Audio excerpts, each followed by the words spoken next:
बिस्मिल्लाहिर्रहमानिर्रहीम। आज के लेक्चर में हम पास्ट कंटिन्यूअस टेंस के सवालिया जुमले और सवालिया मनफी जुमले, interrogative sentences and interrogative negative sentences की डिस्कशन करेंगे। आप पहले देखिए जी कि हमारे पास जो सादा जुमला होता है, जो सिंपल, जिसके अंदर मनफी भी हम कंसीडर नहीं करते। एक जुमला में मेरे पास लिखा हुआ है, she was working in a school. ये मेरे पास सिंपल जुमला है, अफर्मेटिव सेंटेंस है। इस सेंटेंस को ध्यान में रखते हुए हम इससे सवालिया जुमला बनाएंगे और सवालिया मनफी जुमला बनाएंगे। बहुत आसान तरीकाकार है, देखते जाएं।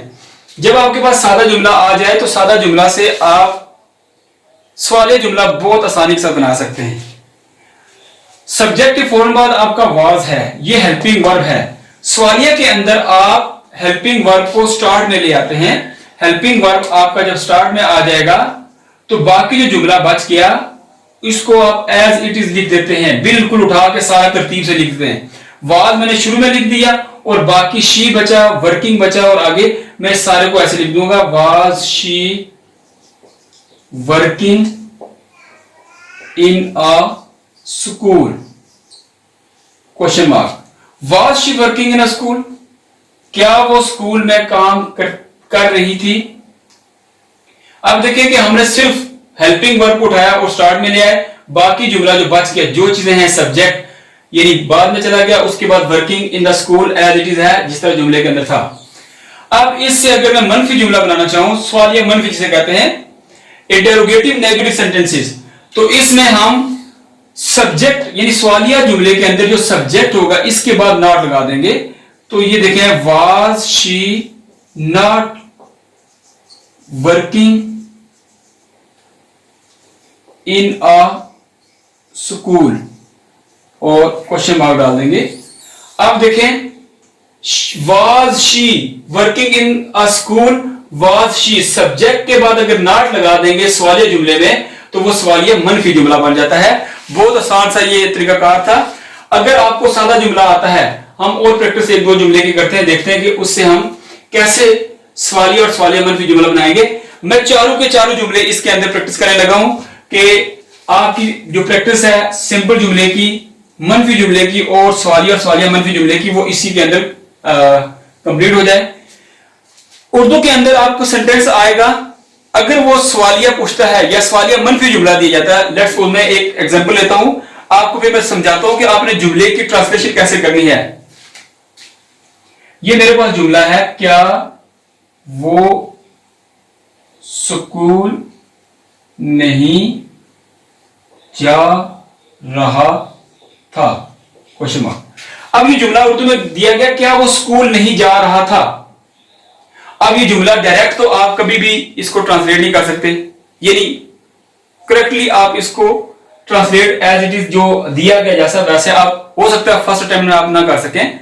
तो इसका तरीकाकार क्या है, मैं इसके जुमले बनाने लगा हूं, आपको खुद ब खुद अंदाजा हो जाएगा कि ये कितना आसान है ट्रांसलेट करना। क्या आपको भूल जाए, बचा है वो स्कूल नहीं जा रहा था। ये मनफी जुमला हो गया, वो स्कूल नहीं जा रहा था। मनफी को हटा दें, नहीं को हटाएं तो बनेगा वो स्कूल जा रहा था। यहां पर वो जो है ही, यानी लड़के के लिए इस्तेमाल किया जा रहा है। सब्जेक्ट जो है आपका ही, वो है। स्कूल आपका ऑब्जेक्ट है, जहां वो जा रहा है, और जाना क्या आपका गोइंग है। तो हम इससे, और था एंड पे आ रहा है, रहा था, इसका मतलब है कि ये आपका हेल्पिंग वर्ब वाज, ये वर्ब इस्तेमाल होगा। मैं सबसे पहले इसकी ट्रांसलेशन करूंगा, तो आप जब इसको ट्रांसलेट करेंगे, ही वाज, जाने को कहते हैं गो, और इसके साथ आईएनजी लगाएंगे, he was going to school, वो स्कूल जा रहा था। सिंपल जुमला हो गया। अब अगला देखें, वो स्कूल नहीं जा रहा था। तो मैंने कहा था कि नहीं के लिए आपने हेल्पिंग वर्ब के फौरन बाद आपने नॉट लगाना है, तो हम लिखेंगे he was not going to school.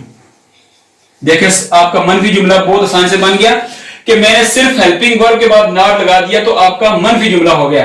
अब सवालिया जुमला है और साथ सवालिया मनफी भी है, तो आप सवालिया पहले बनाएं इसका कि सवालिया कैसे बनेगा। मैंने कहा था कि अगर मैं इस हेल्पिंग वर्ब को शुरू में ले आऊं और बाकी जुमला सारे के सारे छोड़ दूं तो आपका सवालिया मनफी बन जाएगा। देखें, ये सिर्फ मैं वाज को शुरू में लेके आऊंगा, वाज शुरू में आ गया, बाकी बचा ही नॉट गोइंग टू स्कूल, सारा लिख दे, ही नॉट गोइंग टू स्कूल, ये आपका होगा ये सवालिया मनफी जुमला। देखिए सब्जेक्ट के बाद नॉट आ रहा है, इसका मतलब सवालिया मनफी के अंदर सब्जेक्ट के बाद नॉट आना चाहिए। अब ये आपके सादा जुमले से हम सवालिया मनफी जुमले तक गए हैं। अब बाज़ औक़ात ये होता है कि इन जुमलों के अंदर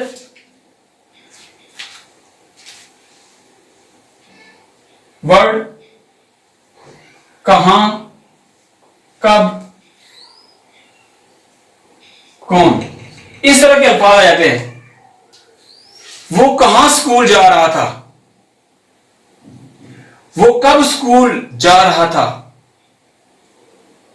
कौन स्कूल जा रहा था। इसके लिए आपने करना क्या है, आपका ये जुमला जो आपने सादा बनाया है, पहली बात आपने पहचाननी है कि आपका जो सब्जेक्ट है वो सिंगुलर है या प्लूरल है, उसके हिसाब से आपका हेल्पिंग वर्ब आ जाएगा। हेल्पिंग वर्ब अगर समझ आ गया तो आप ये सारे के साथ जुमला बिल्कुल एज इट इज रहेगा। इसके शुरू में अगर मैं लगा दूं व्हेन, यहां पर मैं लगा दूं हु और ही को काट दूं, who was going to school, school कौन जा रहा था, वो कहता है कि वो स्कूल कब जा रहा था, वो स्कूल कब नहीं जा रहा था, when was,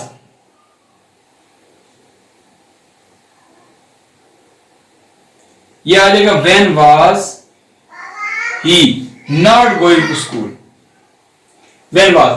अब देखिए यहां पर अगर मैं, वो कह रहा है where was he not going to school,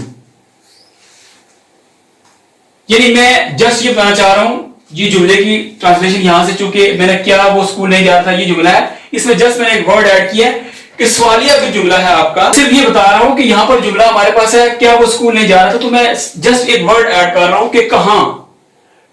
तो कहां आपने करना क्या है कि जो सवालिया जुमला होगा, सवालिया की जो स्ट्रक्चर होगी, आपने सवालिया की स्ट्रक्चर को याद रखना है, सवालिया की स्ट्रक्चर को याद रखना है, उसके साथ आपने व्हेन, वेयर, हु, ये सारे सारे वर्ड आपने स्टार्ट में ऐड कर देने हैं। जस्ट सवालिया जुमले के अंदर आपने जस्ट ये वर्ड ऐड कर देने हैं तो आपका सवालिया जुमला बन जाएगा। अगर वो सवालिया मनफी है तो आपने ये लिखा है was he not going to school, where was he not going to school, वो कहां स्कूल नहीं जा रहा था, वो कहां स्कूल नहीं जा रहा था। इसकी उर्दू के अंदर ये इस तरह की ट्रांसलेशन होगी। तो आपने उर्दू की ट्रांसलेशन को समझना है, लफ्ज देखने हैं कि क्या क्या इस्तेमाल किए जा रहे हैं। लाजमी नहीं है कि आपके पास क्या से शुरू हो या इस तरह के वर्ड इस्तेमाल हो, कहां से भी हो सकता है, कब, कौन, इस तरह के जो वर्ड हैं WH से जो स्टार्ट होने वाले हैं, WH के साथ जो स्टार्ट होते हैं, वो तमाम के तमाम आपके सवालिया जुमलों के स्टार्ट में आ जाएंगे और आपका सवालिया जुमला वैसे का वैसा रहेगा। जस्ट आपने इन ये जो वर्ड्स हैं वेयर, व्हेन, हु, इन तमाम को आपने स्टार्ट में ऐड कर देना है सवालिया जुमले के, तो आपका वो सवालिया जुमला बिल्कुल सही होगा।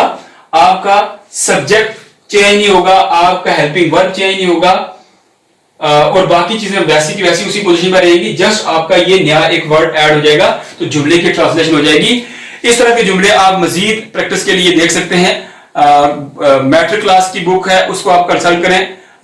हायर एजुकेशन, हायर लेवल की आपकी बैचलर लेवल की हैं, FSC लेवल की बुक्स हैं। इसमें बहुत अच्छे सेंटेंसेस दिए गए उर्दू के अंदर, आप उनकी ट्रांसलेशन करें। आप आसान से मुश्किल की तरफ जाएंगे तो आपको बेहतर तरीके से समझ आएगी। अगर आप डायरेक्टली मुश्किल की तरफ जाएंगे तो आपको थोड़ा सा डिफिकल्टीज का सामना करना पड़ेगा। इसलिए आप सादा जुमलों से थोड़े से मुश्किल जुमलों की तरफ जाएंगे तो आपको इंशाल्लाह बेहतर तरीके से समझ आ जाएगी। उम्मीद है कि आपको पास्ट कंटिन्यूअस टेंस के जितने भी सेंटेंसेस हैं, simple sentence, affirmative, negative, interrogative और इंटेरोगेटिव नेगेटिव सेंटेंसेस, यानी सादा जुमला, मनफी जुमला, सवालिया जुमला और सवालिया मनफी जुमला बनाने का तरीका आप आसानी के साथ सीख चुके होंगे। इसकी प्रैक्टिस करें। कोई एक जुमला लें, आप ये स्कूल वाला जुमला ही ले लें, इसके साथ आप सब्जेक्ट को चेंज करें। सब्जेक्ट ही, शी, इट, आई, वो, यू, दे, इन तमाम को लगाएं। इससे प्रैक्टिस करें, सादा जुमला बनाएं। फिर उससे मनफी जुमला, सबका मनफी जुमला बनाएं, फिर उसका सवालिया बनाएं और फिर उसके बाद सवालिया मनफी जुमला बनाएं, तो आपकी प्रैक्टिस बहुत अच्छी हो जाएगी। मैं अगले लेक्चर के अंदर सिर्फ पास्ट कंटिन्यूअस टेंस के जुमलों की प्रैक्टिस करवाऊंगा। उम्मीद है कि आपको जो इसमें कोई कमी रह गई है वो आपको वहां पर आप बेहतर तरीके से समझ आ जाएगी। अस्सलाम वालेकुम वरहमतुल्लाहि वबरकातुहू।